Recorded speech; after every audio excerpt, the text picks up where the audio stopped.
আসসালামু আলাইকুম রহমতুল্লাহি ওবারাকাতু। আমার মুসলমান ভাইরা, কাল কিয়ামতের মাঠে যখন নবীজি উঠবে, তখন ফেরেশতাকে জিজ্ঞাসা করবে, হে ফেরেশতা, আমার উম্মতেরা কই? আমার উম্মতগুলো কোথায় গেল? এখনো উঠেনি তারা? তখন তখন সেই ফেরেশতা বলবে, ইয়া রাসূলুল্লাহ, ইয়া হাবিবুল্লাহ, এখনো আপনার উম্মতরা ওঠেনি, এখন উঠবে। ভাইয়া, তখন নবীজি তখন আল্লাহর কাছে যাবে, আল্লাহ দরবারে যেয়ে তখন কান্দাকাটি করবে। আল্লাহকে বলবে, আল্লাহ, আমার গুনাহগার উম্মত দেখেন, আমাকে দিয়ে দেন।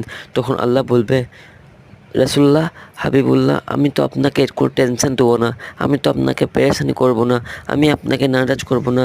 আল্লাহ বলবে, আমিও তো বিচারক, আমারও তো বিচার করা, সঠিক বিচার করবো, এটাই তো আমি তো বলেছিলাম।